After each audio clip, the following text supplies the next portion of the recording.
to play music to calm the passengers. It was said that they played to the very end, where all 8 of them would perish in the waters. These 8 men, this octet, led by their leader, were honored subsequently as heroes.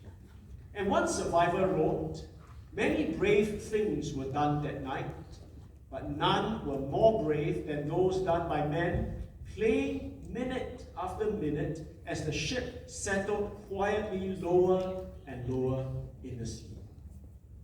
There's something powerful and admirable when people demonstrate courage, and courage under fire. And in a sense, that's what Peter is writing about.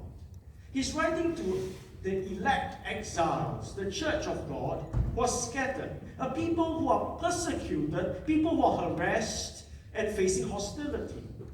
But instead of telling them to cave in, Peter writes to them so that they may be able to live out courageous lives in hostility. Instead of retaliating, instead of fighting back, they are to live holy lives in hostility. They are to demonstrate courage under fire.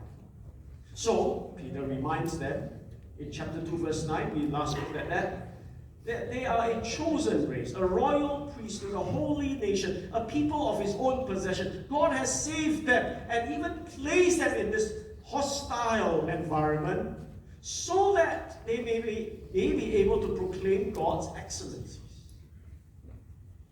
Now we understand that to proclaim God's excellencies, many people assume it's about sending preachers and pastors and broadcasting sermons on YouTube.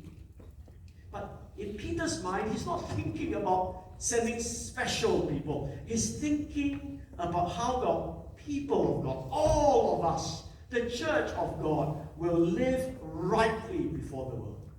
So Peter's emphasis is not about a select few going with their lips, but it's about all the church living the right kind of life.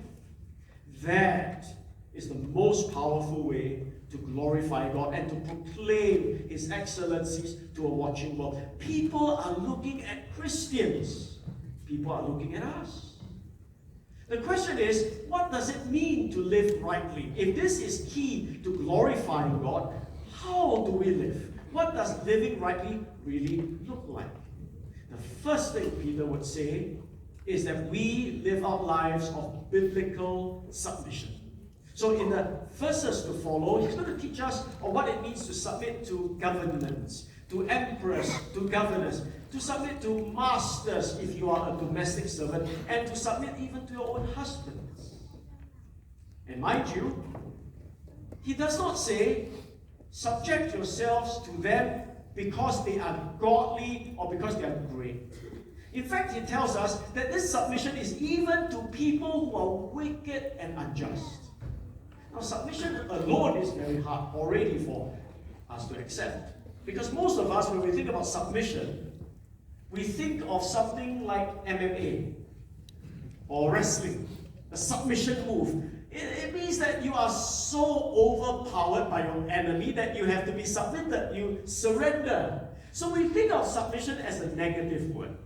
We think it's because it connotes I'm weak, or I'm not so smart, or I'm outfoxed by the other. So we think of this word as bad. I don't want to submit. We think this is old-fashioned. We think this is passé. Or we think that submission in the Bible is oppressive. We say, well, I understand to live rightly means I don't commit adultery or immorality. I understand if the Bible tells me don't be bitter. I understand if the Bible tells me don't be addicted. I can understand that as living rightly. But to submit, that's not what I want to do. But you see, it's because we don't have a right understanding of biblical submission. So, let's learn from Peter. He's going to teach us what subjection or submission is. He's going to tell us why we should do so.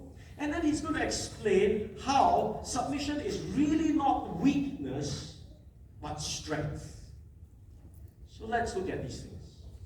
The first thing we like to consider is what is submission or subjection actually. So let's see the principle.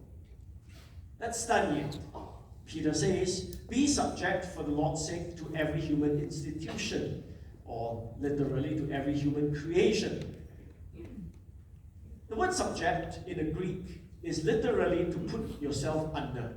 It's a military word. To rank yourself under a supervisor or superior so as to carry out his instructions or directives. Simply put, I put myself in a position to obey. I'm ranking myself under my superior. So it's about obedience. And he says in this context, you are to obey and follow the instructions of the emperor. Whether it be to the emperor as supreme or to the governors as sent by him, that is the emperor, to punish those who do evil and to praise those who do good. Again, I'd like you to notice that Peter doesn't say, submit yourself to the good emperor. Peter doesn't say, submit yourself to the great emperor. Peter does not say, submit yourself to the godly emperor. There are no descriptive terms like this. He simply says, subject yourself to emperor and to governors that the emperor sets for you. In other words, you submit even if he's not so great. You submit even if he's not so good. You submit even when he's not godly. Submit to your emperor per se. Full stop. Now I know that's the right understanding because if you read a little ahead to verse 18 to 25, he talks about domestic servants subjecting themselves to their masters. So we see servants, be subject to your masters with all respect. And the question is, what kind of masters? Well, Peter says, only to the good and gentle.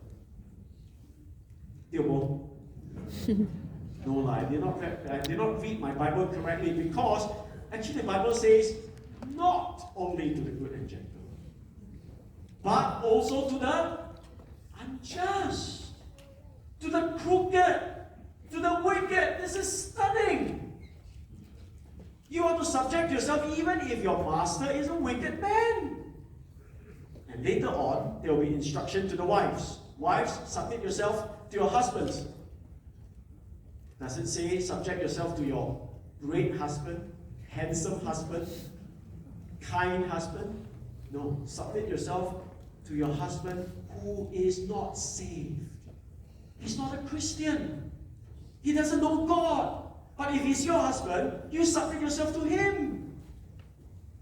So, we learn submission and subjection biblically is not always because of that person's performance.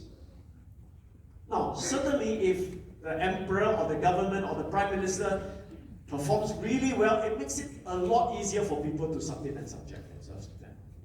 But even if they don't perform well according to your expectations, you still are to subject yourselves to them because of their position.